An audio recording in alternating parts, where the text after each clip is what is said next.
Again, welcome everyone, and I'm going to turn it over to Janie Payne, the president of our SECAC.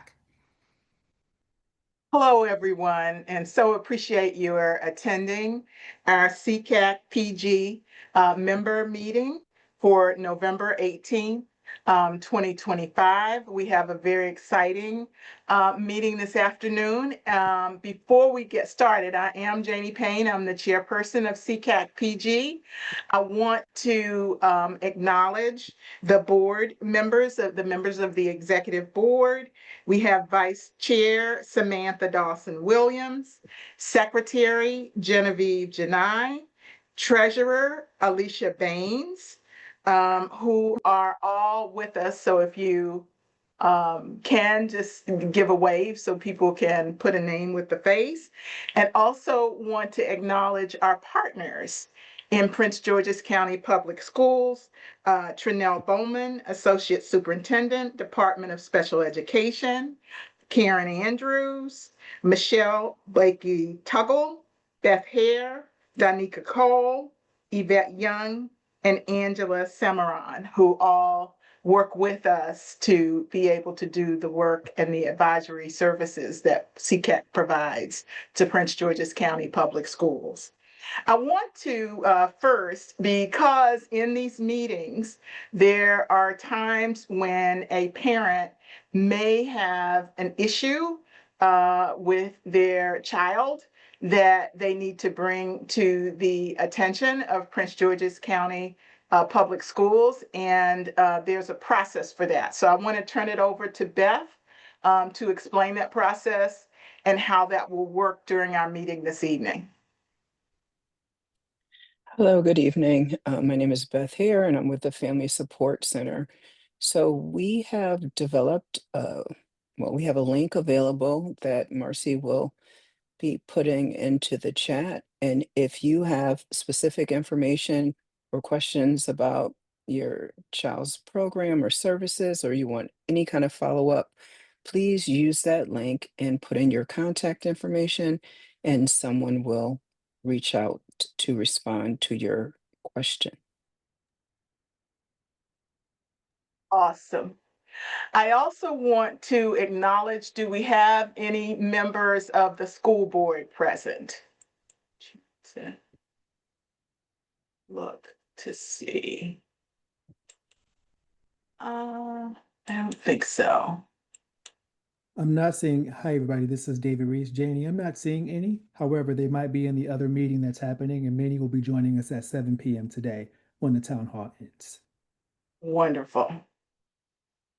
Okay, so our next agenda item is the vote for the SECAC PG co-secretary. And at this point, we do not have a quorum for the number of members required to take the vote. So we will not be taking our vote tonight. I am going to turn it over to Ms. Bowman, who will then do an update for Prince George's County Public Schools, and then to Mr. Reese for his update. Thank you so much, Janie, for that update. I just wanted to share just one update with you, and then I'm going to turn it over to Jason Ray, who is our Director of Equity, Diversity, and Belonging, to share a systemic update about our systemic training around parent engagement. I do want everyone to know one of the recommendations that was shared from the SECAC report was that Prince George's County really needed to do a better job targeting families and students for our specialty programs. So I'm happy to report that on November 12th, we had a specialty showcase specifically for families of students with disabilities. We had about 15 families that joined us for that showcase at Fairmont Heights High School. We were able to really have an intimate opportunity for all of our different program supervisors to really talk about their different programs, address specific questions. Each of them had a table set up. And I think it was definitely something that was well received from those families that attended, as well as the students. And so students had an opportunity to also ask questions. We talked about their secondary transition plan that starts at 14, where they really are identifying what does the world look like for them when they exit Prince George's County at grade 12. So thank you so much, SECAC members and parents and families, for sharing that recommendation. We will be bringing you additional updates throughout the year based on all the recommendations, but I did want to share with you that we feel that the specialty showcase was a success, and that we will continue to hold after we have our big general showcase that has usually anywhere from 1,500 to 2,000 families. We'll follow up that big showcase with a more intimate showcase about our specialty programs with families of students with disabilities. So I did want to share that connection with you, as well as we'll be providing an update at our January meeting just on some of the other recommendations you had and what our updates are. And so now what I'll do is I'll turn this over to Jason Ray from again, he's our Director of Diversity, Equity, and Belonging, to share some updates with you. Thank you, Janelle, and good evening, SECAC. I'm so happy to be here with you all tonight. I'm going to talk a little bit about a very special professional learning day that we had back in September. But first, I want to give you a little background just to understand the connection between what my office does and the Department of Special Education. So for the last 2 school years, we have had a partnership with DSE where we are working to serve our students with disabilities with more equity. So that's our focus. It's been that way for 2 years, and we've done a lot of really great stuff. And I tell you that just to let you know that we don't often extend our focus into consecutive school years, but we just got off to such a great start, and we just wanted to finish the work. So in September, we actually pulled together all school teams, and they participated in a session specifically focused on family engagement. So the outcome that we were hoping for everyone was that they would identify steps to strengthen relationships with families of students with disabilities in their schools. These sessions were actually led by school-based staff. So they had IEP facilitators or department chairs, in some cases administrators, facilitating the session with their school teams. So here in front of you, you see some of the activities that they did. The first thing they did was we shared some tips, just some general best practices, do's and don'ts for cultivating positive family relationships. And then we spent some time reflecting on district and school level results from the IEP parent survey.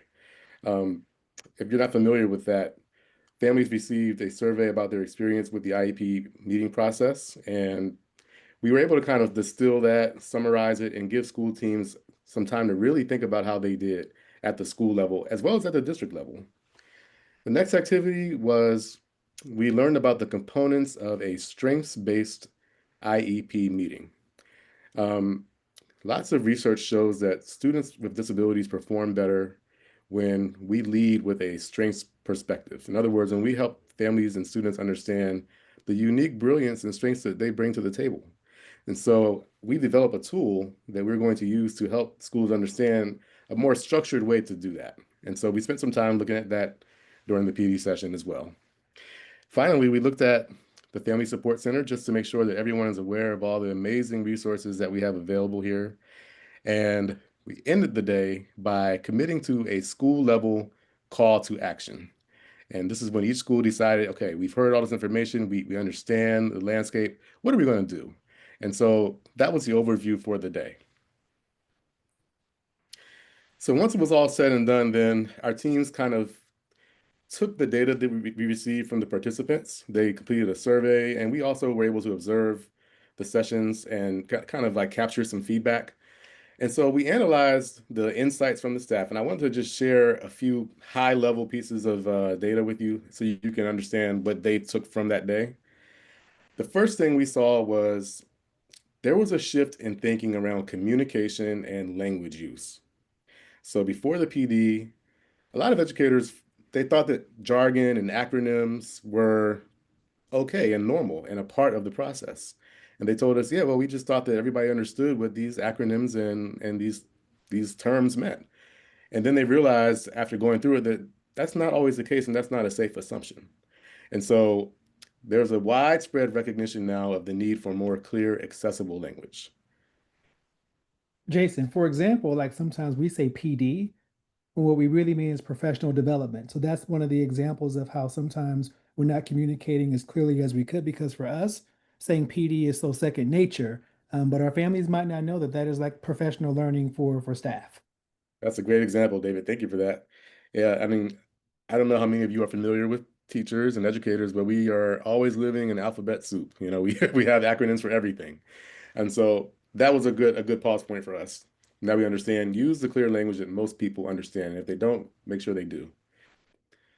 So there was another shift that we observed, and that is with frequency and consistency of communication. So before the PD, there was a kind of an idea that communication was limited to IEP meetings or when there was a crisis situation. For example, one staffer said, I used to think that my communication with families was sufficient during IEP meetings. And after we saw that there was a shift, more people now see the need for ongoing and regular communication with families. And that builds trust and follow-up. And then another big category, a big shift we saw was on role distribution and responsibility.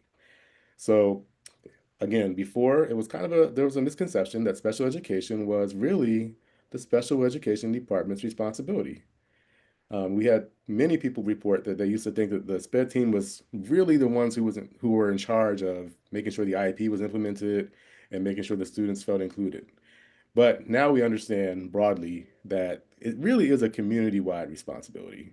And we saw that theme over and over again with the survey data that we analyzed. So with those three big insights, then we, had some time to think about it. We had the teams look at their IEP survey data, and we had them generate a call to action based on what they found there. And so the commitments kind of were tied to these three categories that you'll see on the slide here. The first is actively involving families as partners. The second one is prioritizing clear and respectful communication. And the third was building trust through consistency and follow-up. And so out of all the responses that we got, and again, this is what each school committed to do. So this is not necessarily at the individual level. These were school teams. 45% of those school teams decided to really focus on actively involving families as partners. That was a big high leverage group. The second most common was prioritizing clear and respectful communication. And the third most common was building trust through consistency and follow-up. So these were the what. Now, the next slide, we're going to talk about the how. So from those categories that we just discussed, this is what they said they wanted to do. So the most common one was hosting family info sessions and or workshops. Many schools had already kind of begun to plan that, and they really saw the value in that after participating in the analysis. The second one was providing regular progress updates. The third most common was building communication routines, such as newsletters and check-ins. And then lastly, creating opportunities for family input beyond IEPs. These were the hows that they committed to doing. And I want to add to that, with those steps, they were recorded and shared with the Department of Special Ed partners, as well as the Office of Equity, Diversity, and Belonging. And the school teams, they've already begun to implement these steps, and the school-based equity leads are, in fact, in many cases, supporting that work. So it really is kind of a holding of hands between the two departments. And with that, as you know, the Department of Special Education is already involved with a very comprehensive and robust plan, their Strategic Plan 2.0, which has many steps that they are currently taking to improve services across the board. But I also wanted to mention that the Office of Equity, Diversity, and Belonging is launching a new initiative. It's called Strengths-Based IEP Meeting Coaching. So this is a need that, again, we saw through the PD, the professional learning, and everybody said, we really want to learn more about this, and this is something that we want to do. And so our team is going to be coaching a select group of schools, and these are schools that were chosen because they have the need. They're going to be actually observing and sitting in on IEP meetings and coaching the school teams around strengths-based practices. So that's something that some of you may encounter. And we're really excited about that. It's going to give us some great data. And along with that, we're going to be looking at the ways that we serve our multilingual families of students with disabilities. Because there is an opportunity here to really understand that intersection. And in the equity world, we use that word a lot, intersectionality, but it just means that everybody has different pieces of their identity that kind of layer on top of each other. So our school district has many families that are multilingual learners and also have students with disabilities. So we want to understand, how are they being served? How are those families being served in the IEP meeting process? So that's going to be launching in the upcoming weeks.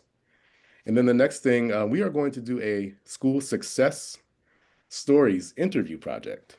So you may have heard, we have now launched a public-facing performance dashboard where the district has data for everyone to see how we're doing.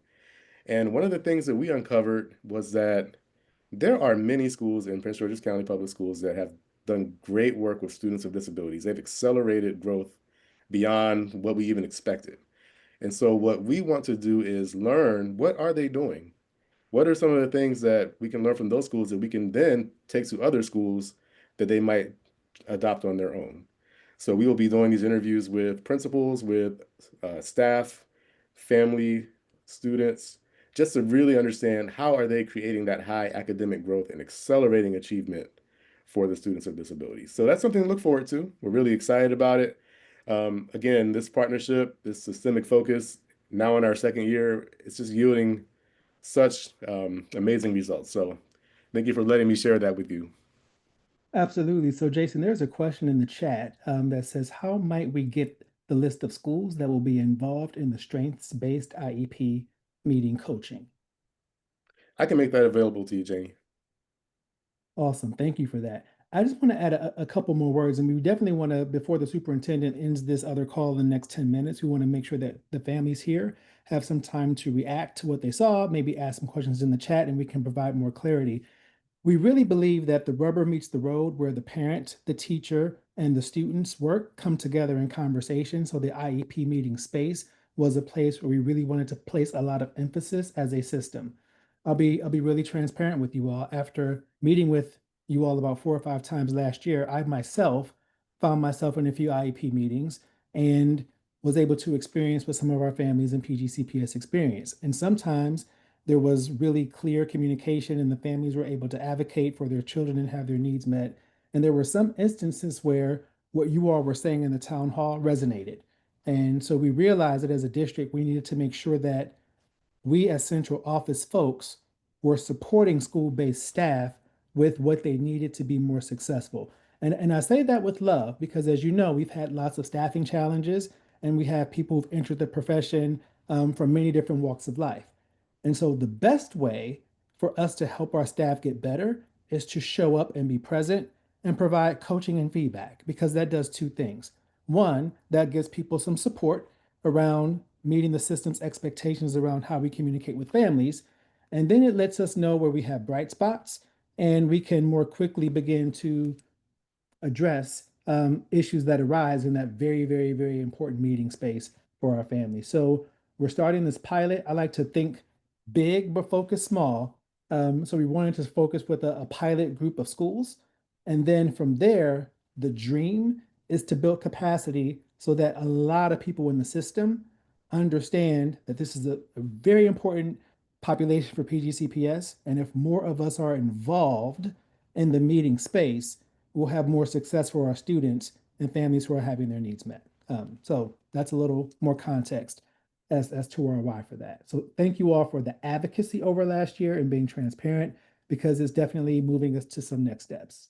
And then David, if I may, I just put 2 links into the chat for everyone. The first link I put in there, if you have not seen it, is our data dashboards that talks about the growth measures across our district, where you can actually look at individual schools. And I'm just going to ask Marcy just to do a real quick pull up for that particular link. because it definitely is a game changer of how we look at data. And so we have our school district performance, our individual school performance, and then our individual student performance. So, Marcy, if you just click on our school district performance, I just want everyone to see that we have our enrollment trends, service groups, race and ethnicity, graduation rates, on track for graduation, college and career readiness, academic growth, academic proficiency, on bus arrivals, student suspensions, etc. Um, Again, you have the district viewpoint of the data. And then if you go to the second card, you actually have each individual school. So if Marcy just clicks on one school, you'll be able to see the data elements that come up for specific schools. Again, looking at their enrollment trends, service groups, race, ethnicity, their MCAP data, benchmark data, proficiency. Are they growing as expected? What are their priority vacancies? What is their graduation rate? Are they on time? So again, Dr. Joseph has really invested a lot with our team to be transparent and to share that information. And he was able to do so within his first 100 days. So I wanted to make sure that you know that that's publicly available. The link is in the chat. The second thing I wanted to share is, as our leadership team, our chief of staff, and our director of family engagement for the district, our principals and assistant principals are engaging in a book study that kicked off from the Summer Leadership Institute in August. And then the next opportunity to come together to talk about various chapters was in October, and that our principals and assistant principals are engaged in this book study that really looks at powerful partnerships and really allows our schools to assess where they are with their partnership as it relates to the four areas that partnerships address in the book. So I do want you to know that not only is special ed focusing on family engagement, but there's also a district-wide focus on family engagement. So I just wanted to share those links with you, and then I'll turn it back over to David. Thank you. Absolutely. Thank you, Chanel, for sharing those additional wonderful resources and helping our families understand what other learning is looking like in the system to support students with disabilities and their families. So again, for those of you who joined a little bit after we started, initially we were going to have a town hall. We had the town hall meeting and the superintendent was scheduled to come on at 7. Initially, Janie Payne was going to have a vote, but there's not a quorum, so that gave us some time to kind of elaborate a little bit more and share some more resources. So I will now review what the town hall meeting structure will be so that we're all clear and situated when our interim superintendent arrives. And I just want to kind of lay what some of the groundwork is for that. And if you've been here before, some of this will feel very familiar to you. However, if this is your first time coming to a SECAC town hall, welcome, and I'm going to give you the lay of the land. So tonight's town hall will be structured as a listening session to hear from you, a listening session, and the superintendent, who's very up to speed on special education issues in general and in Prince George's County, will respond directly to families as you share whatever it is that you want to share tonight. There will be designated note takers for tonight's town hall, and throughout the series of town hall meetings, SECAC will use this information to be included in a comprehensive report that will be provided to PGCPS at the end of the school year. And just so you know, some of the next steps that came out of that report from last year, you heard Jason Ray talk about as we're getting more focused on how to support strong family partnerships through the IEP meeting process. So that's one of the ways that your voices is really making us meet your needs because this is, after all, your school system. These are your children. Each person will have about 2 minutes, and we don't have as many people here tonight. We'll have about 2 minutes to share. So hopefully everybody gets a chance to get some airtime. If you have something to say, you can ask a question or you can give a recommendation to the interim superintendent. He did 9 town halls in person, and he did some virtual ones for the entire community. And I remember one specific time where there was a parent who said, Sir, have you been to an IEP meeting? Like, that was the question that was asked at one of our middle schools. So people have definitely been advocating for special education and students with disabilities since he's been here. So continue to do that this evening. And last, if you want to provide written feedback or have questions, please send it to jhflc.familysuppport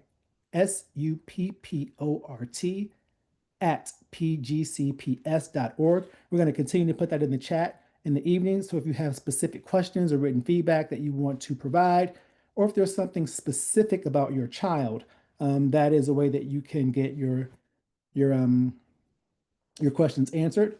I think I might have moved too fast, Marcy, because there's a different form for that. So on the next slide, a few norms for us.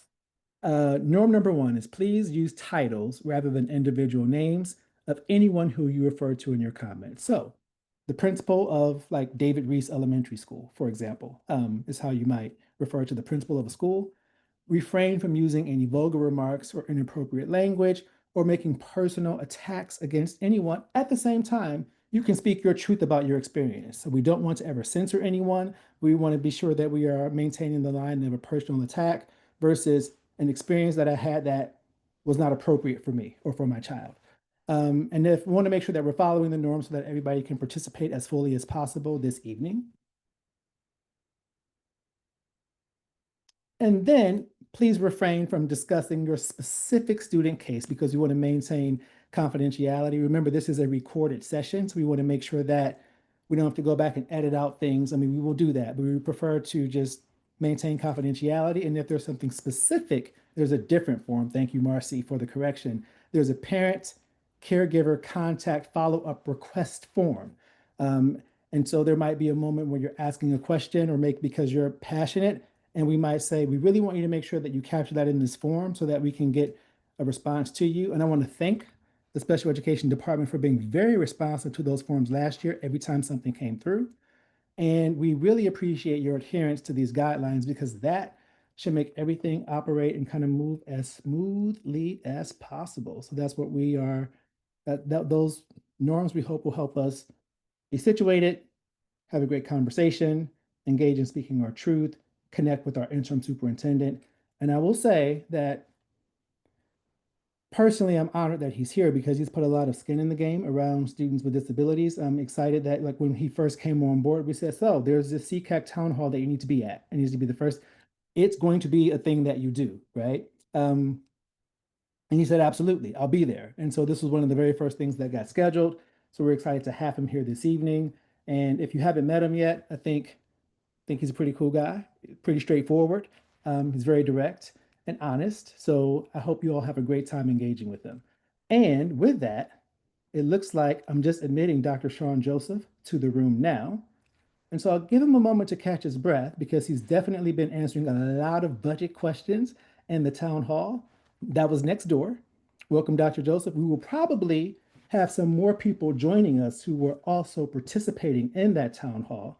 And I'll just let him know that we just kind of reviewed some data about students with disabilities, Dr. Joseph, some work that's happening in the system. And I just kind of sold you up a little bit so people know that you have a real strong commitment to students with disabilities is a really important area for your leadership in the system. And I just let the folks know that you gladly accepted this invitation to join this important group as one of the first things you did when you came back to the system.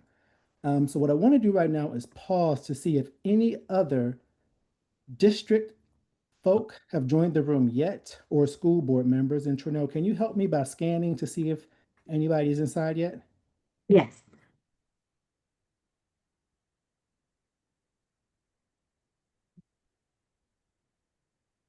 Okay, so what we'll do is if anyone joins, because like I said, they're coming from different places, at some point, Dr. Joseph, I might stop the conversation to do some introductions. But right Sure. now, we want to give you the floor, sir, and then do some brief greetings, and then we're going to open up for Q&A. No, thank you. No, thank you all for your engagement and taking time, to join us. Educating children is a collective, endeavor, and our work with special education students is really important. I don't share often, but my my niece has significant physical and cognitive disabilities here. She actually attends school in Frederick, Maryland. And, I go in and, participate in meetings with my wife and my, sister-in-law. And of course, they don't know who I am, what I do. I just sit there and I just want to see what the experience is like. And I've seen the good, the bad, and the ugly, depending upon the school and who you work with. And I think I bring a sense of empathy and understanding for parents, because we all have hopes and dreams for our children, and we want our children to be taken care of properly.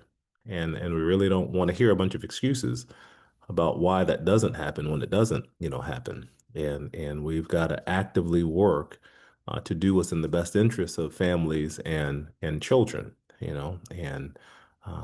we as a system have that commitment, and we've got to do things in the system, to ensure as parents that we're serious when we say, our families are our priority and our primary goal is to do right by you.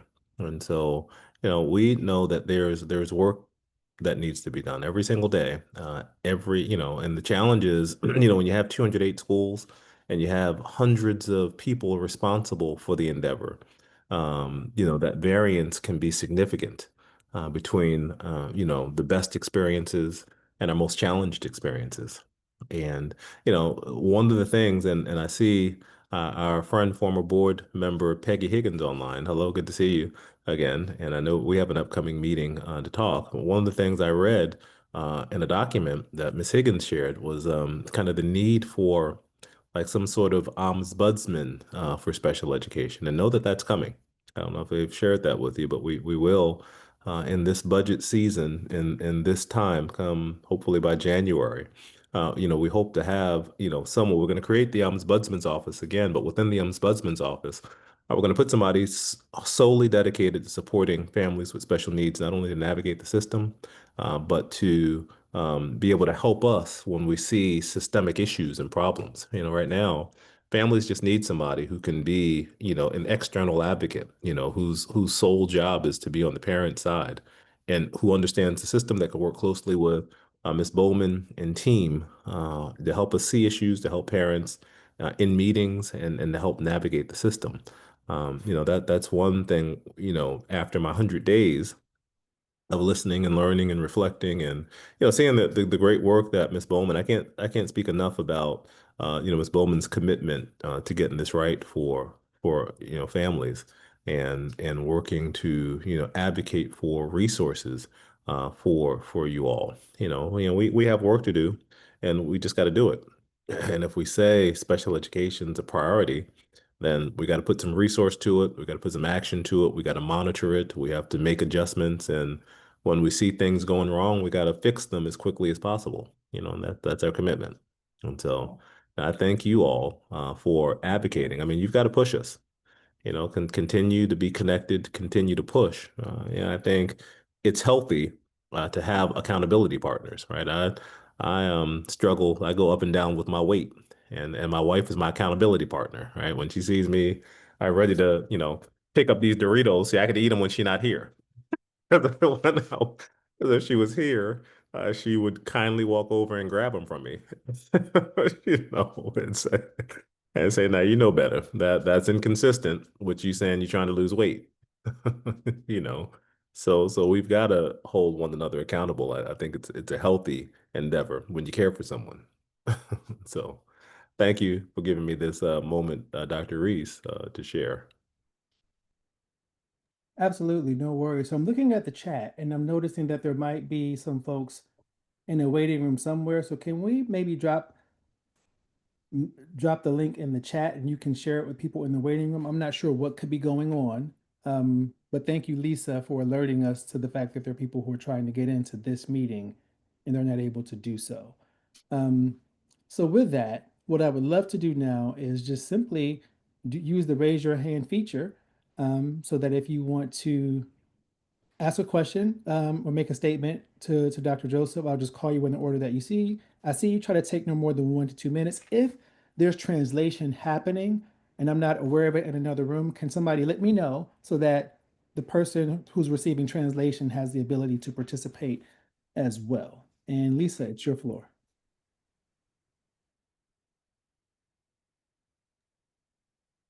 Good evening, good evening. Since we don't have a lot of time, I'm going to just acknowledge the interim superintendent. Thank you for your commitment to our our community, the disabled children of PG County. Thank you so much. And also, I just like to honor and acknowledge the Parent Support Center team. Dr. Joseph, they truly represent the best of PGCPS. Thank you all for your ongoing commitment. I am going to offer somewhat of a statement and a rebuttal to the ambitious parent engagement plan that is moving forward. And so, first of all, I'm a parent of a disabled student. At night, I am a global special education advocate. Tonight, I like to stand for the nearly 17,000 children in PG County who receive special education services. Our children are special and unique, and they mean the world to us. And also, I like to also take an opportunity to publicly remind everyone that our children are not only covered by IDEA, but our children are covered under Title II of the American with Disabilities Act and also Section 504 of the 1973 Rehabilitation Act. And they have other federal protections, but those are the three most prominent, and the intersectionality of them should result in fair and equitable opportunity for learning. Dr. Joseph, my rebuttal, and it's not to be taken in a negative connotation, my rebuttal to the parent engagement programs that are kind of sprouting up is that in 2017, there was a United States Supreme Court decision, that decision being named 2017 Andrews decision, the Andrews F decision. And one of the things, there are two unique things about that legislation. First of all, it was a unanimous decision. In our very fractured political environment, we have repeatedly saw the Supreme Court come together on a unanimous level to support and expand federal protections for disabled children. And so the second unique part of that is that the parents were recognized as a cornerstone in this process. And I think it's important. And I don't say that in a condescending way. I don't have any intention to diminish the attempt and the ambitions at PGCPS to now really consider and reimagine parent engagement. But it's codified into law, and it was codified in 2017. So we're a little bit behind the 8 ball. So when you have parents like myself that we come with our advocacy, our seriousness of our advocacy, we're not complaining, we're not trying to cause problems, we're only standing in the law that was codified by our United States Supreme Court, which is the highest court of the land.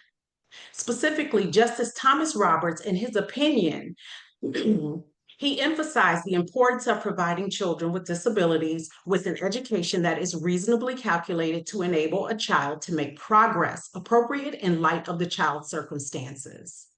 This decision redefined the standards for what constitutes an adequate education for millions of students, shifting the focus from minimal compliance to meaningful, individualized progress. The court's ruling is a significant development in special education law, offering a more ambitious standard for educational programs aimed at children with disabilities. And I say that from a place of personal pain. My child is now 3 grade levels below where his grade level. He's 3 grade levels below. And we're now going to be transitioning into non-public placement. But my next statement is, you're going to understand why I'm bringing this forward. Because we don't, as a parent of a disabled child, we don't have a lot of time. Every single day in their lives counts. And so I feel that a lot of time has been lost and there has been catastrophic failure. And so I am committed to trying to bring PG County, PGCPS forward through a legal framework and of understanding that this is not negotiable. This is the law, and this is what our children are entitled to, and it's what they deserve. The second thing that this decision, Andrew F. versus Douglas County, did is emphasize the importance of parental input in the development of an individualized education programs, the IEP.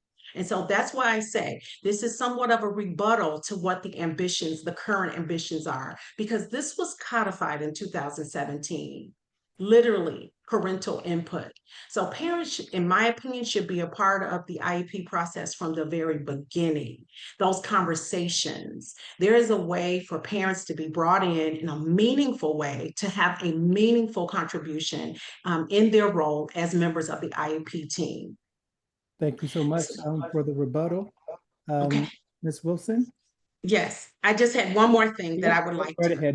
And I'm going to drop the Andrews decision information in the chat for everyone. Thank you for bringing it to our attention. Go ahead. Thank you. Thank you so much. At this time, I would also like to ask Dr. Joseph if you would consider, because I don't want what happened to my child to happen to any other child, but my child is a habitual honor roll student, habitual at 3 grade levels below. This is of great concern to me. This is really grading fraud. And what happens is it paints a picture that the child is doing well when the reality is that the child is really regressing academically. And so if you don't catch it in time, it's a possibility that they'll never overcome their the deficits. And so what I'm asking you to do, interim superintendent, is if you would consider conducting a wholesale investigation into the fraudulent grading of special education students. The honor roll and how it is managed, and if this is sanctioned at the principal level or if this is happening at an administrative level.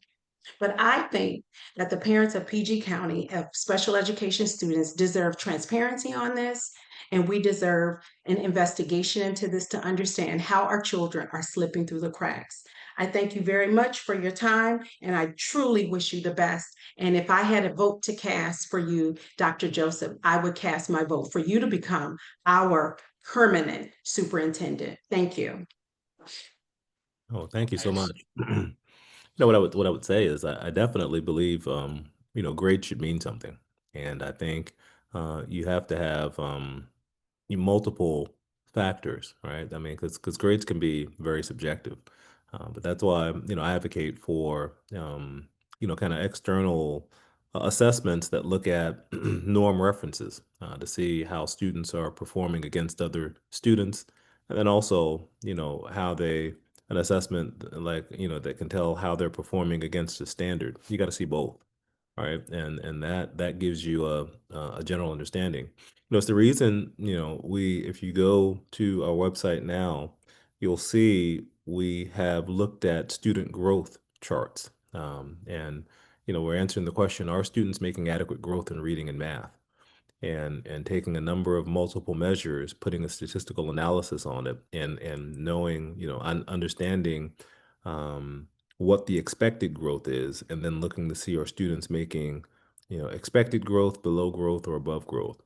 Now, these are the types of measures we're putting in place to help families answer those questions. Because if we see my child didn't make expected growth, but he's getting A's in all classes, then that should be a flag to say there's a disconnect here. Help me, solve that.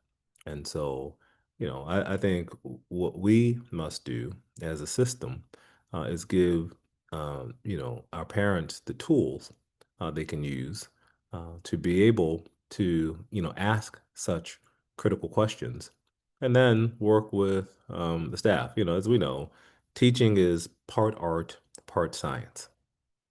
And what we need to do is just support people to do the best. And there's a lot of training that needs to happen. In that area. So I don't know if we can do a. I'll be honest. I don't know if we can do some type of. You know. Uh, I don't know how we go about.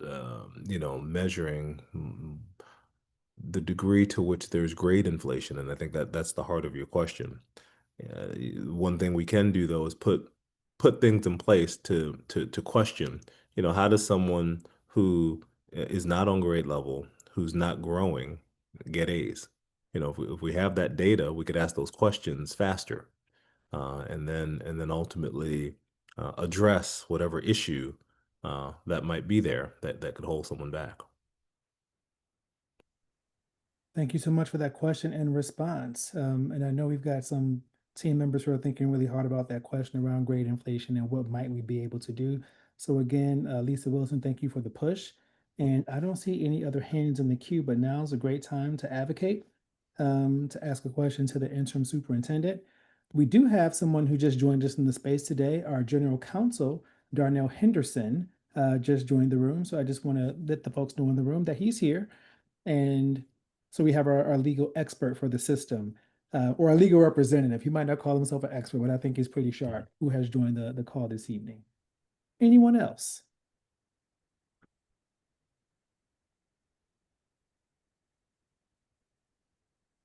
Michelle Boone, you have the floor.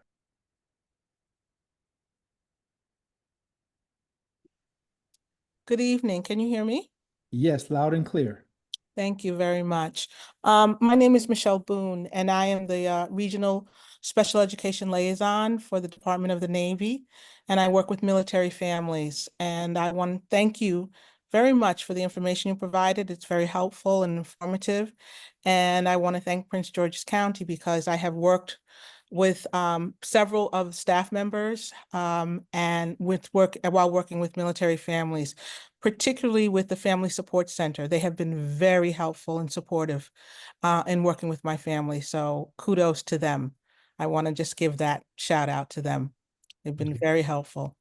One of the things that I wanted to bring up is, and I know this is a very large issue, military families receive orders to relocate. We call it PCS, permanent change of station, approximately every 2 to 3 years, sometimes even more frequently than that.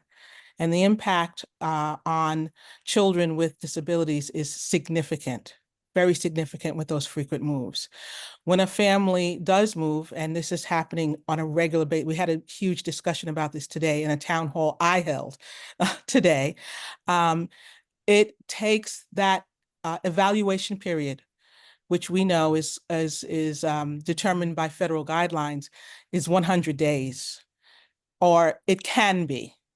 And with 184 days in general of a school year, that's the majority of the school year before a child with a suspected disability is and then confirmed will be receiving support services. And I know there are general education support services they can receive during that interim, but what's happening is many military families and children of disabilities are falling between the cracks because of that guideline. And the federal law states that it can take up to, if you break it down, the 10-day initial determining if it's a valid referral, then a 60-day period of assessment, and then the 30-day of developing the IEP. It adds up to 100 days. It can take up to 100 days, but it doesn't have to take 100 days.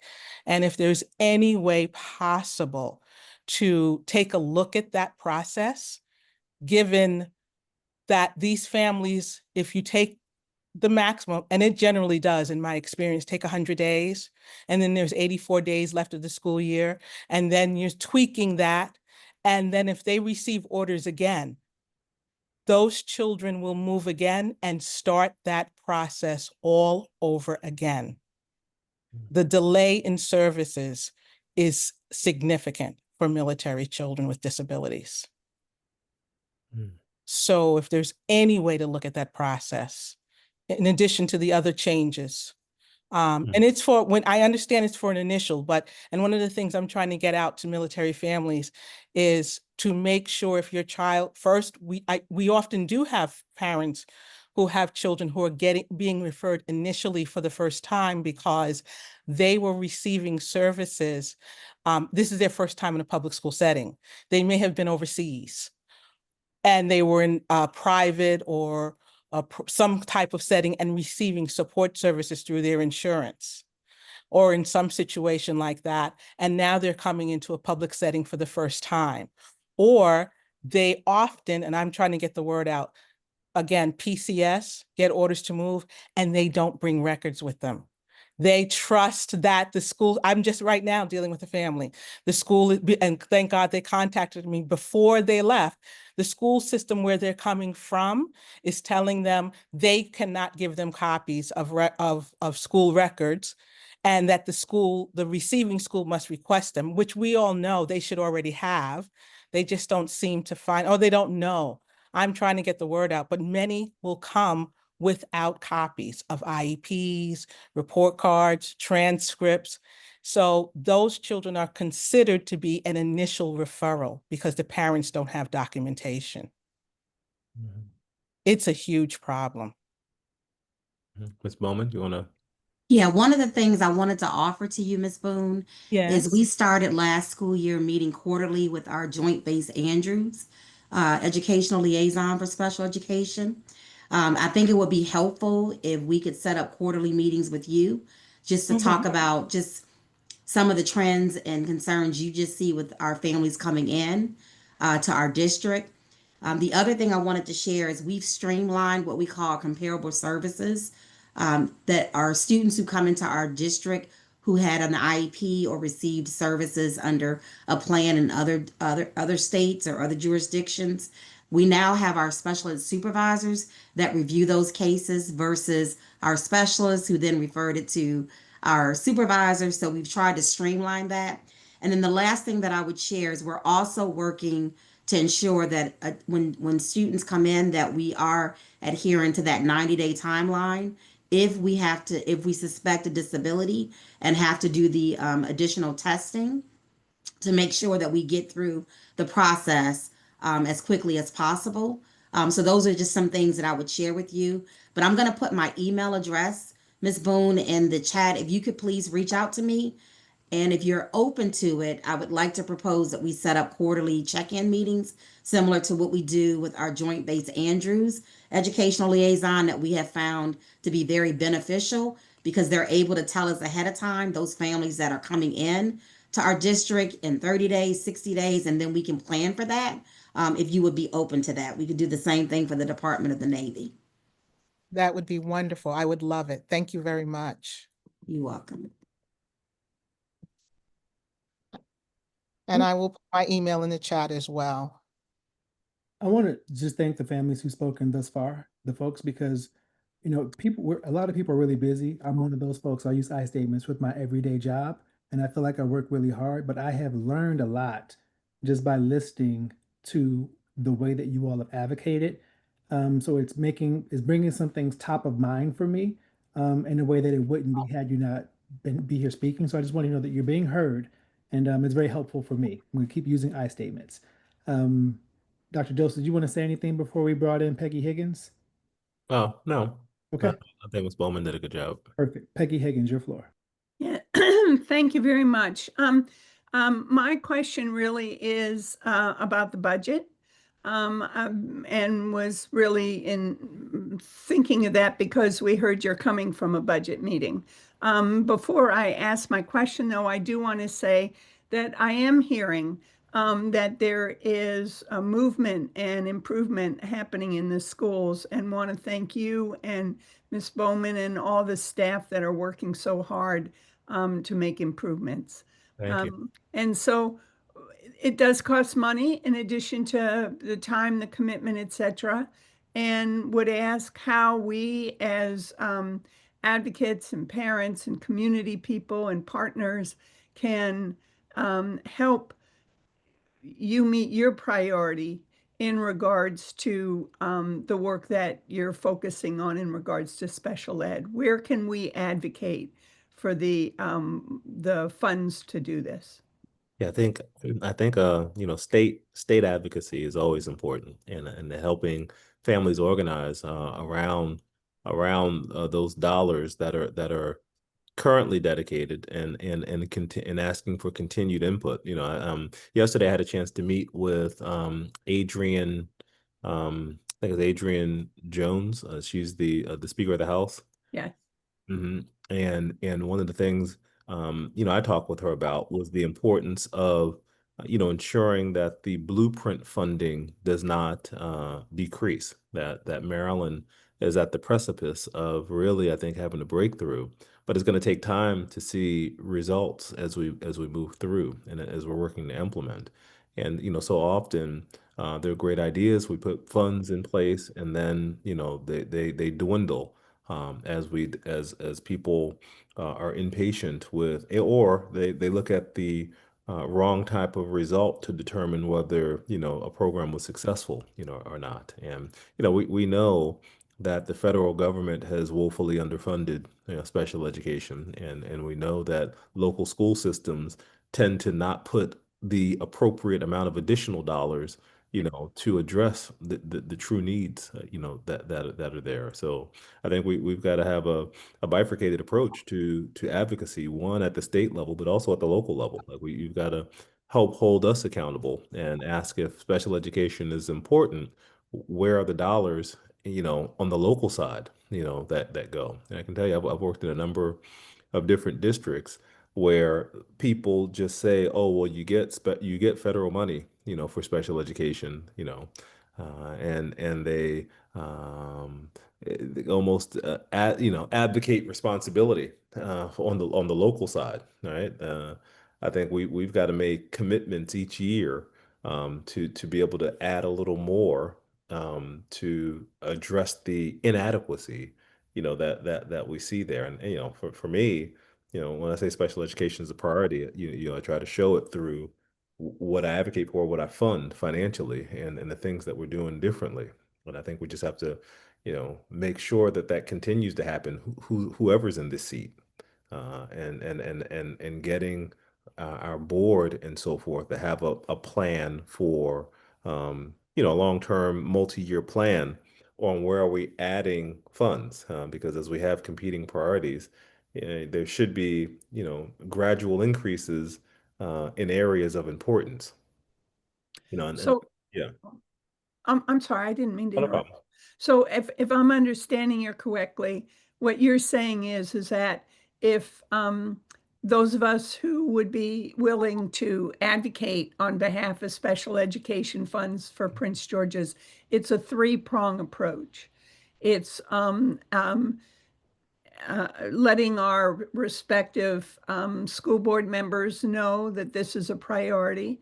It's letting the county executive and our county council representatives know.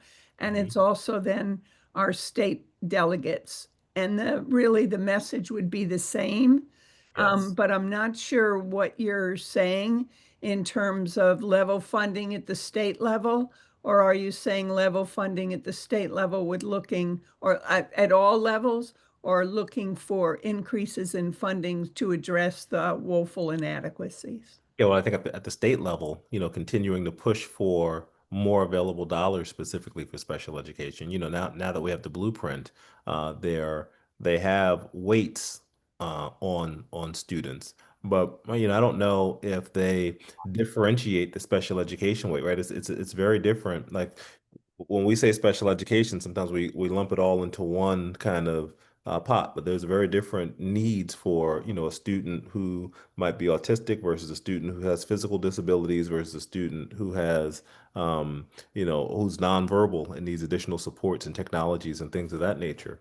I think there are different levels and needs for funding there, and Right. sometimes we simplify it and just say we gave an extra X for special education, but not paying attention to the dynamics. Like in Prince George's County, I know our autism programs are exploding right now, and Hmm. cost to adequately resource an environment for our autistic children, is much different for than a student who might have, speech and language needs, uh, Okay. for example. And I Okay. think I think working at both the state and the local level, to advocate for specific funding and different types of funding, I think would be beneficial.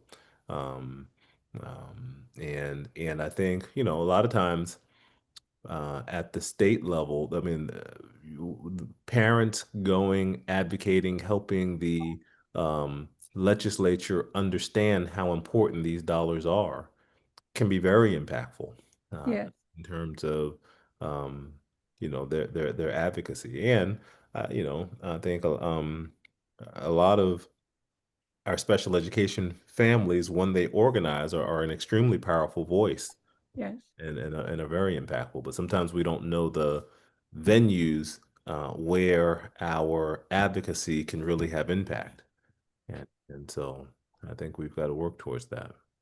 Okay. Thank you. Very helpful response. I want to give a moment. I want to take a moment to just acknowledge some of the comments that I see in the chat, not all of them, because I know that people might be using different technologies tonight in case you can't see what's happening in the chat. But we had a few recommendations for empowering students via something like a Students with Disabilities student government or student council, and something about empowering parent empowerment. So asking the Family Support Center to consider hosting a parent statement workshop. It's a unique tool to help parents become empowered members of the IEP team.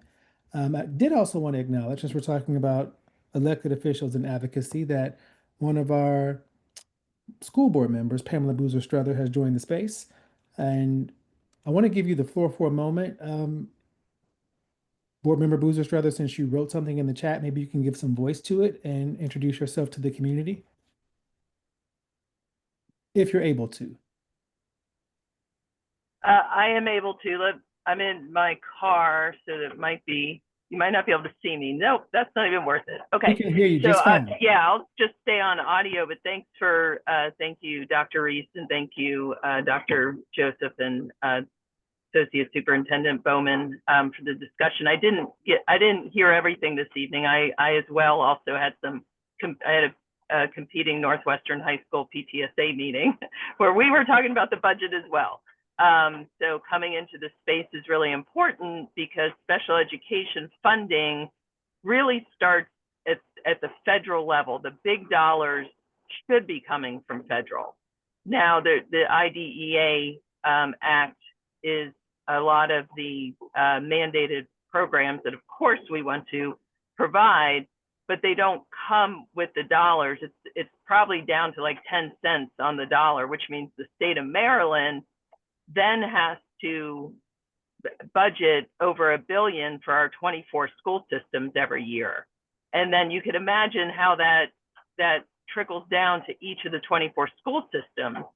And we are not the only school system where special education funding to provide the resources that we should provide, the law requires, and we do want to provide for student academic success is, that we have to remember that we can't forget the federal government funding.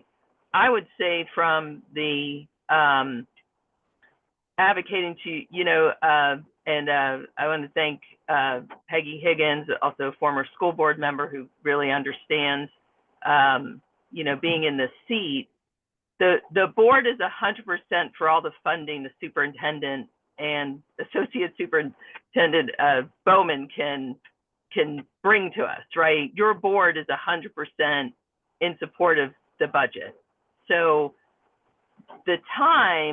spending time advocating to us, we are just as frustrated as you. Like, we care about special education. We care about the expanding need for autism seats and qualified teachers.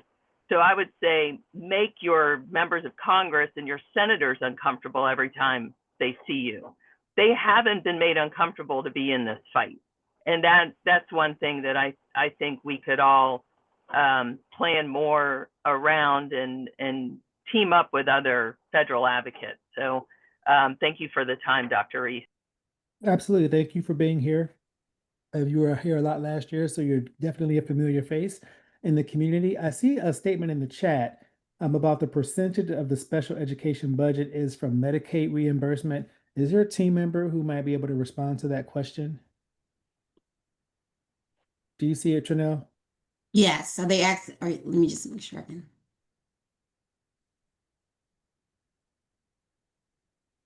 And Shay, So this year's budget, so if you look at our overall special ed budget, that's in our FY 26 approved budget, is over $178 million. And between 6 to 8 million of that is Medicaid for our restricted funding. So it's a very small percentage in Medicaid reimbursement. Thank you so much. I want to point to something that I heard Dr. Joseph mention earlier around our autism, our students with autism population and how much it's growing. Ms. Bowman, I know that relative to our student population, I think that our students with disabilities population is growing faster or is definitely a large growing demographic. Yes. And so with that being the case, I think that this conversation about PGCPS and other localities really uniting around advocating for all of our students in terms of budget is really, really important. So I'm glad we're having that dialogue. And still, there are things that we can do in PGCPS to maximize and optimize the resources that we have to make additional impact. So multiple things can be true at the same time. So thank you all for having multiple layers of conversation. Is there anyone else who would like to Teresa Smith comes into the chat and says that she echoes the statement about advocating at the federal level. Parents can connect with organizations like COPA, COPAA, and the ARC to help in this effort. So again, I have a lot more research to do and some learning to do about these organizations that can be resources. Would anyone else like to offer a suggestion or a question for the team?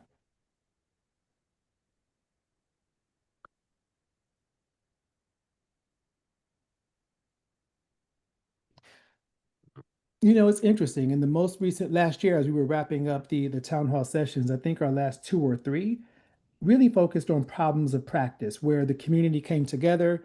You heard a presentation about an issue or a dilemma that we were facing in Prince George's County. And then we moved into a protocol conversation where we collectively ideated and thought about ways and strategies that PGCPS might get better at doing something. So I want to just thank you all for giving us lots of ideas around how we might get better. And so in the spirit of this conversation, that's more of like a direct conversation with the interim superintendent, feel free to offer ideas as well about improvement. And Lisa Wilson, you have the floor again. Yes, and I just want to add, Dr. Joseph, you were not in attendance at Senator Alonzo Washington's Community Forum on Special Education, but there was a theme that ran through most of the parental comments, and that was retaliation in special education. And I am asking you if you would consider and your staff consider establishing a white ribbon campaign to root out and stamp out retaliation in special education. But yeah, I think my response is the new position that I'm going to put in the ombudsman's office to be kind of a an external support advocate to help understand what issues are and to follow up and because I'll be able to meet with that person monthly to know what's happening and in collaboration with and then also be able to follow up and work closely with our special education department under Ms. Bowman's leadership there. But I hear about issues of retaliation and things. I mean throughout our culture. I've had parents express those concerns. I've had staff express those concerns and things of that nature. I mean, my goal is to just focus on solving problems and ensuring that students and staff and parents all feel safe. It's one of the fifth big rock that we talked about after the listen and learn was improving organizational culture. I think we just need to create conditions where we ensure people are heard, and we address instances where we see behaviors that don't align to our values. Thank you very much. And I know that Ebony Birch, who's about to take the floor, had a question about what is being done about accountability. But Ebony, if you wouldn't mind coming off of mute and giving us more words to your statement. I just lost you. I'm There you no, are. I'm sorry. No, you're I'm fine. sorry. You're at the bottom of I the was trying to screen. unmute. Got you. Okay. Good evening. One of the questions I have, and it ties into um, what was just being discussed, is what is being done about accountability? Several flaws have been identified. The data shows it. It's one of the reasons why, special education is under review in PGCPS, but I don't see anything being able to I don't see how anything is going to be accomplished if there's no accountability. We have programs, there are these various programs in the county, and staff members are not always doing what they're supposed to do. I've had to raise so many concerns. I feel like I'm always sending an email about the concern about an issue, but then I see individuals where all these problems lie, but then yet they're promoted or they're put in a position of, where they're overseeing not one program, but now two programs. So what's being done about accountability? Yeah, I mean, so accountability is a very broad term. I think some of the things we're working to do is, step one for me, kind of coming in and understanding. Step one was just being more transparent. I think in terms of our corrective action status. We're there because of two reasons. One, we had a lot of vacancies. Two, we had an increase in complaints. Now we had, and that increase, I mean, there were multiple complaints from a small group, and then there were some others that happened. So, you differentiate those. I mean, either case, a complaint is a complaint. But those are the two reasons that we went into, the corrective action. So to address the vacancy issue, we created a dashboard for staffing. So that way we could better monitor where there were special education vacancies and where there were paraeducator vacancies. And we've worked to ensure that we have a plan when we see those vacancies, so that keeps us more accountable because now it's not a secret where we see where vacancies and things were happening. And it was an issue that needed to be addressed. In terms of personnel is always a private human resources matter. As we are aware of instances where people do not follow policy or procedure, they have to be addressed, and we'll work to address them. A lot of times, parents might not know how they were addressed because, in Maryland, all human resources issues are private. In terms of, people getting promoted and things, I can't speak to that. I think, in an ideal state, we promote people that are doing the right thing and doing good work and understand the work and are prepared for the work. And that's what, we'll work to do, in my time here. I'll add a little Oh. bit to that in terms of the accountability piece because it is a broad term. And on there's a side of accountability that's about professional learning. And I will say, as somebody who spent some time in a classroom last year for a number of hours over a couple of days with students with autism, and I became acutely aware of what teachers and paraprofessionals, what adults in the room are responsible for doing.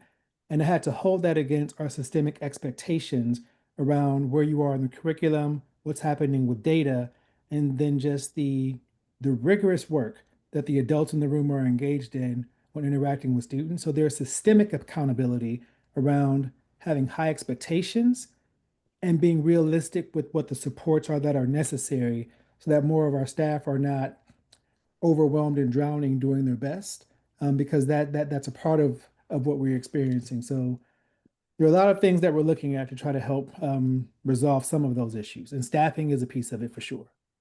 And like, and And I I'll say, just, go I'll ahead, say Dr. this. Joseph. Oh, I'll say this, and this is a challenge. Like we've got, we've got hundreds of special education teachers. Some are exceptional. Some need support. And it's our job to make sure we support them. And we are. I know a parent's experience is with the person that's in front of their child at that moment. So, and that variance is tremendous, and that we have to work towards. So I do think that we have to have greater accountability to ensure that our teachers are equipped to adequately support the needs of students and have the resources to be able to do that. I know that there are parents that have experienced a level of trauma because of a bad experience, and I try to. I mean, I'm a pragmatist by nature. Like I know I, I have a bad experience in one day with one person. I can have a good experience the next day with another person, and sometimes it's not an indictment on the whole organization and the thousands of people that are within it. It was that individual who didn't do something good in that moment, and now we have to work to address that situation. And I think this is where just having, good communication, good connections, good follow-up to and working with the individuals, it's essential. Some people have had bad experiences and a real trauma and a real challenge, and as a result, um, the interactions with the multitude of people in the organization who are trying to solve the problem, it just all goes south because there's a lack of trust that has happened, and they're dealing with the hurt that they had in the moment, which I understand, and we've got to find a way. We've got to find a way to continue to work to connect. Like I said, I've had a pretty horrendous experience with my niece in Frederick County, for example. A young teacher wasn't experienced and things of that nature. But I didn't, we deal with that. I mean, look, I'm a parent who knows I know how to get in contact with the superintendent because I used to supervise her. Right. So it might be a little easier for me to call up and say, okay, Dr. Smith, I didn't want to call you. I've been working my hardest not to, but I got to call you now because it's pretty bad. But I know the situation is not Dr. Smith's fault or some layers. It was that individual there that we had to resolve and get them support and help and make sure my niece is getting her needs met. And then when a switch was had, the situation got better. We moved forward. I didn't condemn, Frederick County Public Schools overall, special education, program. Um, because there was an instance, I knew that was an instance of variance in a big situation in a big school district that I had to work through. But what I kept encouraging my sister-in-law and brother-in-law and my wife with was remember that. So that's an individual situation. So unfortunately, we have a bad situation in this moment, and we've got to work through it. But let's stay diligent. Let's stay connected because our advocacy and impact will help the greater good of the of the system here, and we work to make sure we get the compensatory supports that were required because of the issue that was at hand and move forward. And so, I say all that to say, the more we work in partnership and communicate and collaborate and understand the players, like this is the type of environment. I mean, I would love for this type of session, to have 1,000 parents, so those 1,000 parents could see and interact with people who are responsible for supervising the supports knowing that we strive every day to be better and address the needs of families. We recognize that there will be variance because of the nature of people's experience, skill sets, so forth. And we just have to stay committed to communicating, collaborating, and working, to make the situation as optimal as possible. But it can be hard, and I know that. Thank you. I want to go ahead, Ms. Bowman. Yeah, the only thing that I wanted to add for everyone to know around the accountability piece that we are working very collaboratively with our area office, so our associate superintendents and our instructional directors. And I will say, from my perspective, there is definitely an increase in monitoring and expectation around special education and the follow up and follow through. So I'm engaged in a lot of meetings that may be specific to certain trends and patterns that we are seeing at schools. The other thing that we did do on the special ed side was to really look at data metrics for special education. And then we were able to do what we call a tiered systems of support and identifying schools that are universal, targeted, and intensive. And then we streamlined how we supported schools this year by really pulling back three of our instructional specialists that have now been assigned to the area office to really be able to support the coaching and follow up with targeted schools. Now, again, we have over 200 schools, so we know that they will not be at every school, but for those intensive schools, they're targeted assistance plans and they're working through that coaching and follow up in collaboration with our instructional directors who supervise principals and our associate superintendent. So I did want to share that because that was a shift in how we are supporting schools on the instructional side. And then on the compliance side, we also have 2 compliance specialists that are assigned to targeted schools based on performance data to really bring them up to speed around regulations, policies, modeling, facilitating meetings. And then the other piece, you heard Jason Ray, for those of you who might have joined late, our equity office will be doing reviews and attending IEP meetings this school year, and also looking for those best practices that we see across our district so that we can operationalize them and eliminate all the variants that we're seeing. So that's another piece that we're doing this year for you, those of you who might have joined late. Thank you so much. As we're beginning to wrap, one of the deltas or changes that I got about our facilitation last time was that we went beyond time. So I want to be committed to stopping right at 8 o'clock, even though I know Dr. Joseph believes that you stay as long as you have to. So I'm wrestling with these two dualities at the same time. I want to give voice to something that I'm hearing and seeing in the chat, though, around Dr. Joseph. It seems that with the example that you gave, that there was variance and the issue was corrected. But then we have some family members who are saying, this is more systemic, that they're seeing the failures from 3 different IEP teams. There's a family member who says, I don't feel like I was not listened, not that they feel that they were not listened to, and didn't get their needs met. And I just want to just kind of elevate those comments because they're coming up in the chat. And I want to open the floor for anyone who hasn't spoken yet, who wants to address our interim superintendent, Dr. Joseph, or staff.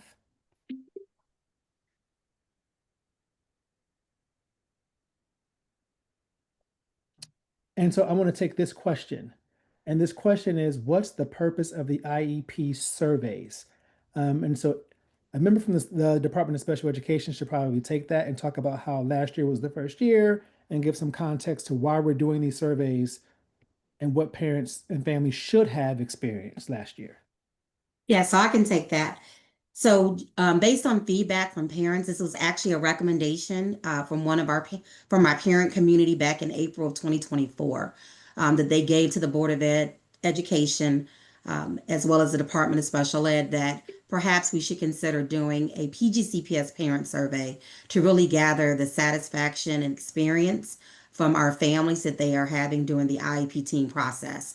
So we have 10 questions as part of the survey that we're asking all school teams to share with families after the IEP meeting. Based on the feedback that we're getting from that data, we're analyzing that data and then determining targeted training, follow-up, and resolution. I'm happy to report that Hanover Research has done the analysis of our year 1 parent survey data.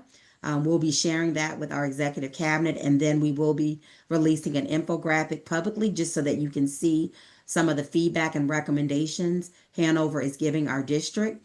Once we get that final report and it's publicized, we will have an action plan of some of the actions we will be taking based on that survey. And again, it was just really important for us to gather the experiences of family. There's an open-ended question for families to share any information that they want to share. Sometimes that immediate information then has us follow up with those school teams to really discuss their feedback and their data. Also, the equity office has taken a look at that data, as well as our Department of Special Ed. And the other thing that we'll be doing is triangulating that data with our area office, our new ombudsman's office, our new person that's coming in to support special ed, to really look at how we provide targeted follow-up assistance based on patterns and trends with the data. Thank you so much. And that was our first year. So when we think about accountability, there's a multi-pronged way. I want to go back to Peggy Higginson's comment of looking at accountability. So one, if the school family should be expecting a survey where they can talk about their experience and know that the Family Support Center is reading through it, and people have given that Family Support Center a lot of accolades and reaching out to address issues as they arise. But because it was our first year, every family might not have received one. So we want to do a lot of communication so that families can say, may I get the survey? Where's the link to the survey so that I can kind of register my thoughts? You always have spaces like this where you can come and advocate, and then there are lots of other ways of advocating. I am seeing a statement where you coordinate, this was right on time, a town hall to introduce the incoming ombudsman. So Janie Payne is actually the leader of this work, and I'm not sure how many town halls there are. I always want to figure out how we can get to yes. And so I think there might be a lot of ways of introducing the ombudsman to PGCPS. And I'm almost certain that Janie Payne is going to come up with some really good response to that, but I don't want to speak on her behalf. But we're in our final 2 minutes. So what I would love to do is give the final few moments to Ms. Payne and Dr. Joseph to give closing remarks. And you all, if you have other suggestions or thoughts, please place them in the chat. And Marcy, if you wouldn't mind dropping the form if they have specific issues that they want to get resolved in the chat, that would be great. Yes, so first, Dr. Joseph, do you have any closing remarks for the group? And then I'd like to just give a couple of final comments after you. No, simply I look forward to continued collaboration. I think I'm glad that we have a structure, where we can hear and understand, parents' experiences and continuously improve. So your feedback and your experiences matter.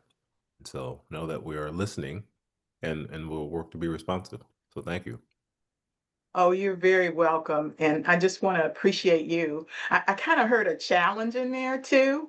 The next time we do this to have 1,000 parents show up, I heard that. We need to work on that. And then the opportunity to introduce the new ombudsman when selected and put into place. That suggestion, I think, is an awesome one. I want to thank everybody for attending today. Right before this meeting, we had the executive board meeting for SECAC PG, and we voted.